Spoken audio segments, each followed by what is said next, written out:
मेरे प्यारे बच्चों, पिछले वीडियो में हमने पाठ है मेरी अभिलाषा है पाठ को अच्छा से विस्तार से पढ़ा और समझा है।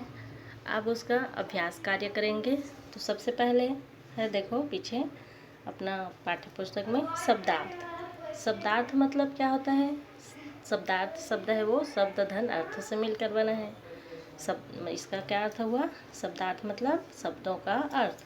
जो कठिन शब्द है, जो शब्द का अर्थ हम नहीं जानते, उसे हम शब्दार्थ के रूप में लिखते हैं। जैसे अभिलाषा। अभिलाषा हमारे लिए नया शब्द है। तो अभिलाषा मतलब क्या होता है? इच्छा। वैसे ही विहग। विहग मतलब पक्षी। उपवन मने बगीचा। नभ मतलब आकाश। दमकना मतलब तेजी से चमकना। शशि मतलब चंद्रमा। मेघ मतलब बादल। पथ मतलब मार्ग। सुमन मतलब फूल। इस तरह से पूरे शब्दार्थों को अपने कापी में हम जिस प्रकार से इसमें दिया गया है वैसे ही लाइन से उतारेंगे। ठीक है। उसके बाद है प्रश्न और अभ्यास। प्रश्न और अभ्यास को कैसे करेंगे? हमें प्रश्न पूछा गया है और प्रश्नों को पाठ के आधार पर समझना है और उसके उत्तर लिखते जाना है। तो देखते हैं प्रश्न पहला। देखो,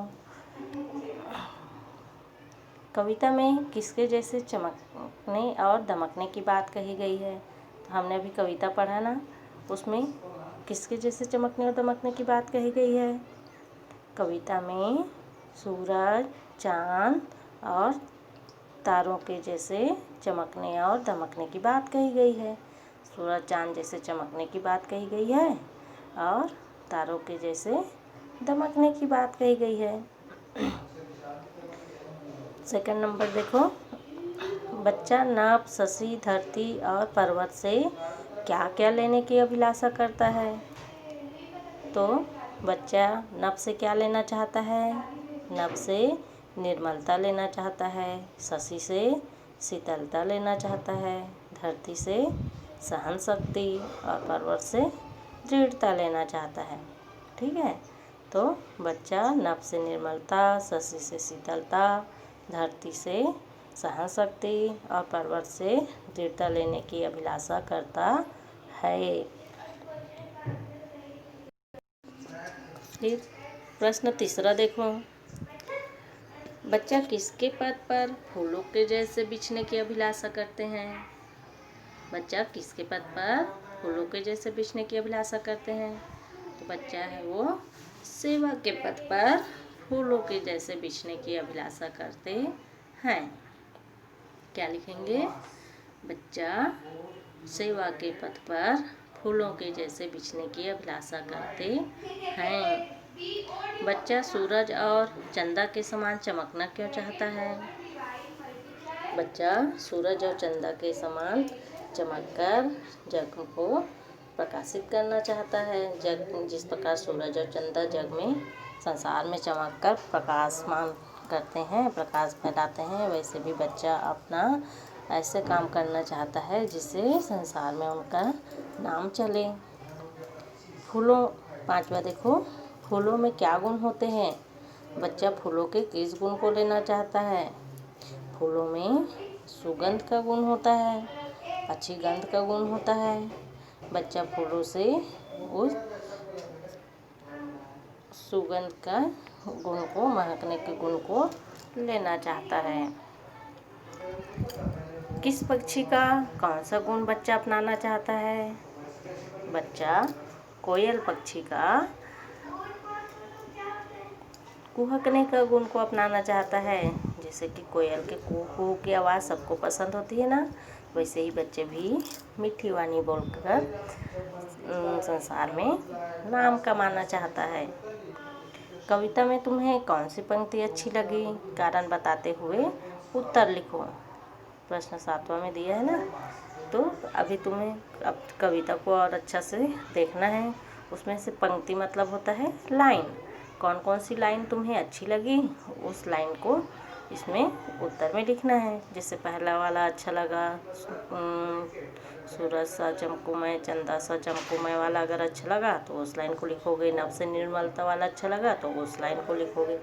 और किस लिए अच्छा लगा उसे भी बताना है। ऐसे दो फूलों, प्रश्न 8वां देखो, ऐसे दो फूलों के नाम लिखो जिन्हें तुम जानते हो।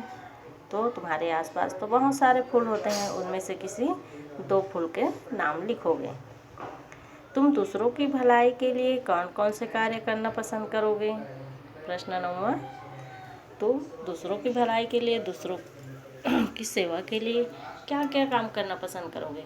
तो उसे भी तुम अपने मन से तुम क्या करना चाहोगे उसे बताओगे। तुम किस तरह से दूसरों की मदद करना चाहोगे, दूसरों की किस प्रकार से सेवा करना चाहोगे, इसे अपने शब्दों में लिखना है। प्रश्न 10वां, तुम्हारी क्या बनने की अभिलाषा है। तुम जब बड़े हो जाओगे तो तुम क्या बनना चाहोगे। तो उसे यहाँ पास प्रश्न 10वां के उत्तर में बताना है। ठीक है। उसके बाद देखते हैं गतिविधि। अब गतिविधि में देखो, वृक्षों से हमें क्या लाभ है। वृक्ष जानते हो ना, वृक्ष मतलब बड़े बड़े पेड़ पौधे होते हैं ना, वो वृक्ष कहलाते हैं। तो ये बहुत से सब वृक्ष होते हैं, उनसे हमें क्या क्या मिलते हैं, क्या क्या लाभ होते हैं। तो तुम सब तो अच्छी तरह से जानते हो। वृक्षों से फल फूल, औषधि, लकड़ी और बहुत सारी चीज़ें प्राप्त होती है। उसके छाल से भी औषधि बनाई जाती है ना। जलाने के लिए सूखने के बाद लकड़ी के रूप में उपयोग करते हैं। उसकी पत्तियों का भी उपयोग करते हैं। बहुत सारी चीज़ है जिसका हम उपयोग करते हैं। लकड़ी से फर्नीचर भी बनाया जाता है।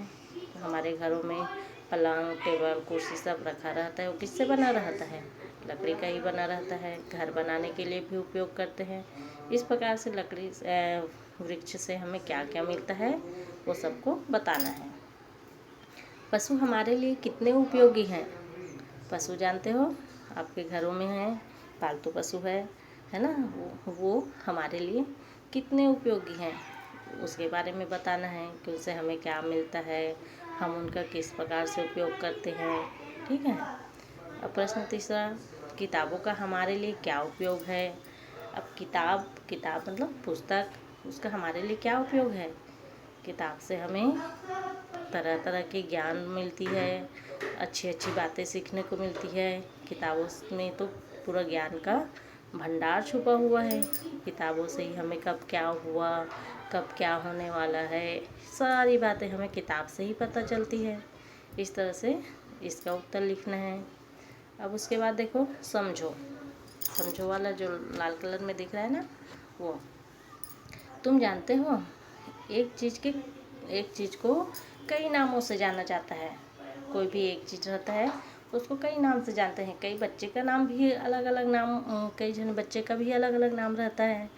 जैसे कि ओम प्रकाश को राहुल भी बोलते हैं, है ना। इसी प्रकार से कई वस्तु ऐसे होते हैं जिसके बहुत से नाम होते हैं। जैसे मनुष्य को नर और मानव भी कहते हैं। मनुष्य को नर भी बोलते हैं, मानव भी बोलते हैं। उसी प्रकार पहाड़ को पर्वत भी बोलते हैं, गिरी भी बोलते हैं। तो नर और मानव मनुष्य शब्द के पर्यायवाची शब्द कहलाते हैं। कोई भी एक वस्तु का नाम या एक चीज़ का अलग अलग नाम होता है ना, उसी को उसका पर्यायवाची शब्द बोलते हैं। इसी प्रकार पर्वत है वो, पर्वत और गिरी है वो पहाड़ शब्द के पर्यायवाची है। पहाड़ शब्द का ही नाम है ना, पर्वत गिरी। तो एक ही वस्तु के या एक ही चीज़ का एक से अधिक नाम को पर्यायवाची शब्द बोलते हैं। तो चलो इस तरफ देखते हैं।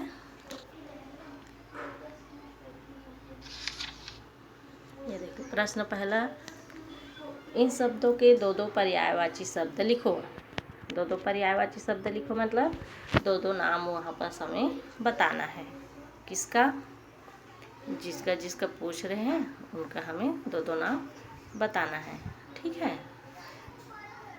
अब देखो सूरज है, तो सूरज को और क्या बोलते हैं, चलो बताओ।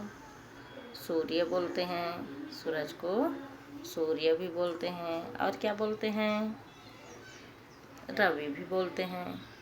क्या बोलते हैं, रवि भी बोलते हैं। तो सूरज लिखेंगे, उसके बगल में क्या लिख देंगे, सूर्य रवि। वैसे ही चंदा को क्या बोलते हैं, चांद बोलते हैं, चंद्रमा बोलते हैं। क्या बोलते हैं, चांद, चंद्रमा, शशि, मयंक। इस तरह से उसका बहुत सारा नाम रहता है, तो उसमें से दो दो नाम हमें बताना है। फूल को पुष्प बोलते हैं, सुमन बोलते हैं, है ना, कुसुम बोलते हैं। उसी प्रकार विहग, विहग मतलब पक्षी, चिड़िया, खग। नभ, नभ मतलब आसमान, आकाश, अंतरिक्ष। उसी प्रकार धरती को पृथ्वी, धरा, भूमि, वसुंधरा। इस तरह से पृथ्वी का भी बहुत सारा नाम है, धरती का। पर्वत को पिछले तरफ पढ़े ना, पर्वत को गिरी बोलते हैं, पहाड़ बोलते हैं। मेघ को बादल बोलते हैं और जलद भी बोलते हैं। ठीक है, इसी प्रकार से ये सब का दो दो ठो नाम लिखना है। फिर प्रश्न दूसरा देखो, नीचे बने चौखानों में कुछ शब्द और उनके विलोम शब्द दिए गए हैं, इन्हें छाँट कर अलग अलग लिखो। विलोम शब्द मतलब क्या होता है, उल्टा शब्द, एक दूसरे का जस्ट अपोजिट रहता है, विपरीत रहता है, उसे विलोम शब्द बोलते हैं। जैसे धरती, धरती नीचे होती है तो ऊपर क्या होता है, आकाश। धरती का विलोम शब्द क्या हो जाएगा, आकाश हो जाएगा। धरती का विलोम शब्द आकाश, तो इसका आकाश का ये है विलोम शब्द। वैसे ही शीतल, शीतल मतलब होता है ठंडा, शीतल का ठंडा, तो ठंडा शीतल का क्या हो जाएगा, उष्ण हो जाएगा। उष्ण मतलब गर्म। स्थिर, स्थिर किसको बोलते हैं, जो एक जगह रहता है उसको स्थिर बोलते हैं। और स्थिर का क्या हो जाएगा, अस्थिर हो जाएगा। जो एक जगह नहीं रहता है, इधर उधर आते जाते रहता है, वो अस्थिर कहलाता है। वैसे ही अब क्या बच गया देखो, सहनशील, और इसका जोड़ी इसमें नहीं दिया है, सहनशील का होता है, यहाँ पास लिख लेना असहनशील। कई पुस्तक में है, इसमें नहीं है। क्या होगा, सामने में अ लगा देंगे, असहनशील।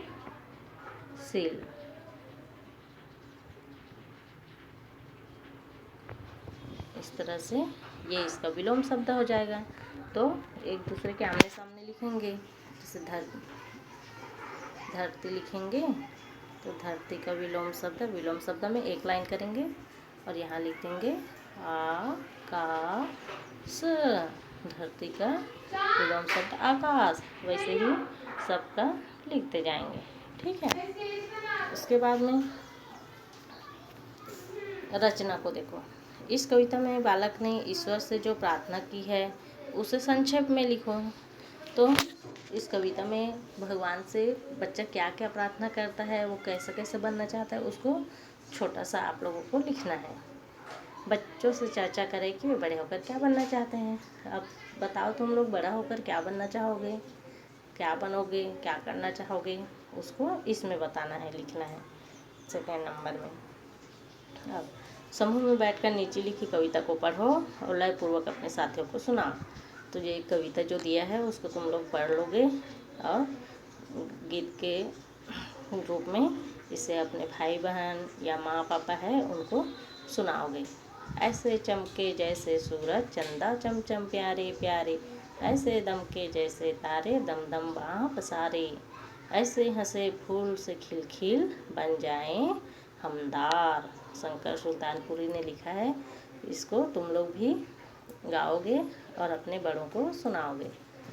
फिर लास्ट देखो योग्यता विस्तार। फूलों का क्या क्या उपयोग किया जाता है, सोचकर अपनी कापी में लिखो। तो फूल का तुम क्या क्या उपयोग करते हो, सभी जानते हो फूल का क्या उपयोग होता है। फूल को तुम किस किस रूप में उपयोग करते हो, है ना। जैसे कि फूल से पहले तो फूल को हम माला बनाते हैं, हार के रूप में उपयोग करते हैं, देवी देवताओं पर चढ़ाते हैं, और उससे इत्र भी बनाते हैं। इत्र जानते हो, जिसको सेंट बोलते हैं ना, अपने ऊपर छिड़कते हो ना, हाँ, तो फूल से इत्र भी बनाते हैं और ऐसी बहुत सारा और उपयोग होता है। उससे कलर भी बनाया जाता है, रंग बनाया जाता है फूलों से। वैसे ही तुम भी और पता करके लिखोगे। ठीक है, थैंक यू।